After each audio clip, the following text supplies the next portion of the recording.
श्री रामकृष्ण लीला प्रसंग स्वामी शारदानंद जी द्वारा लिखित पाठ संख्या 102 तीर्थ दर्शन तथा हृदय राम का वृत्तांत। हृदय का भावावेश। इस वार्तालाप के कुछ ही दिन बाद पूजन तथा ध्यान करते समय हृदय को ज्योतिर्मय देव मूर्तियों के दर्शन तथा अर्धबाह्य भाव होने लगे। मथुर बाबू ने एक दिन हृदय को इस प्रकार भावाविष्ट देखकर श्री राम कृष्ण देव से कहा, बाबा, हृदय को यह क्या होने लगा है? तब श्री राम कृष्ण देव उन्हें समझा कर बोले, हृदय का यह ढोंग नहीं है। किंचित दर्शन के निमित्त उसने व्याकुल होकर माँ से प्रार्थना की थी, इसलिए उसे ऐसा हो रहा है। इस प्रकार दिखा समझाकर माँ पुनः उसको शांत कर देंगी। मथुर बाबू ने कहा, बाबा, यह सब तुम्हारा ही खेल है। तुमने ही हृदय की यह अवस्था उत्पन्न की है। तुम ही अब उसके चित्त को शांत कर दो। हम दोनों नंदी भृंगी की भांति तुम्हारे समीप रहेंगे, सेवा करेंगे। हम लोगों के लिए ऐसी अवस्था की क्या आवश्यकता है? हृदय का अद्भुत दर्शन। मथुर बाबू से श्री राम कृष्ण देव के इस प्रकार कथोपकथन के कुछ दिन बाद एक रात्रि में श्री राम कृष्ण देव को पंचवटी की ओर जाते हुए देखकर कदाचित उन्हें आवश्यकता हो यह समझकर हृदय लोटा तथा अंगोछा को लेकर उनके पीछे पीछे जाने लगा। इस प्रकार जाते समय हृदय को एक अद्भुत दर्शन प्राप्त हुआ। उसने देखा कि श्री राम कृष्ण देव स्थूल रक्त मांस देहधारी पुरुष नहीं हैं।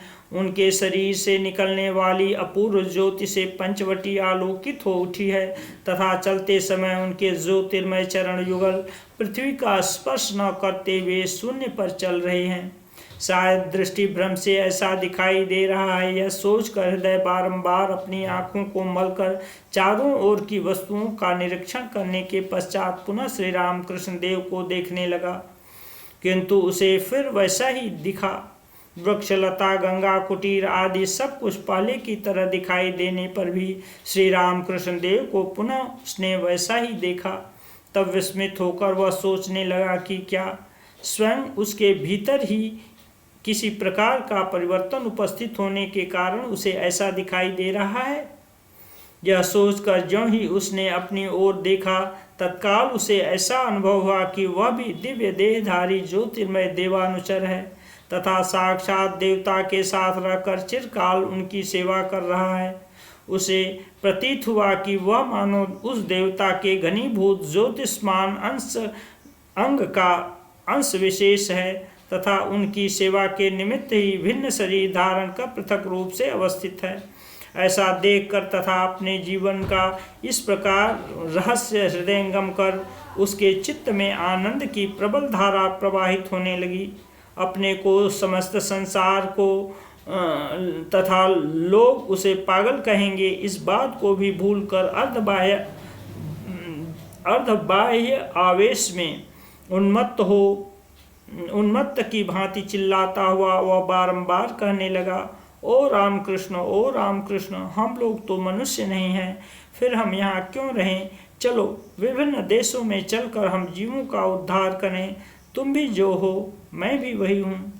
श्री राम कृष्ण देव कहते थे, उसकी इस तरह की चिल्लाहट सुनकर मैंने कहा, अरे चुप रह, क्यों ऐसी बातें कर रहा है? कुछ हुआ होगा सोचकर अभी लोग यहाँ दौड़ आएंगे। पर वह सुनने ही क्यों लगा। तब तुरंत उसके समीप पहुंचकर मैंने उसके वक्षस्थल को स्पर्श कर कहा, माँ, इस मूर्ख को जड़ बना दे। हृदय के चित्त का जड़ बन जाना। हृदय कहता था कि श्री राम कृष्ण देव के इस प्रकार कहते ही उसका पूर्वोक्त दर्शन तथा आनंद न जाने कहाँ विलुप्त हो गया तथा जैसा वह पहले था पुनः वैसा ही हो गया। अपूर्व आनंद से सहसा विच्युत होने के कारण उसका चित्त विषाद मग्न हो उठा तथा वह रोता हुआ श्री राम कृष्ण देव से कहने लगा, मामा जी, तुमने ऐसा क्यों किया? जड़ होने के लिए क्यों कहा? अब कभी मुझे इस प्रकार के दर्शनानंद का अनुभव न होगा।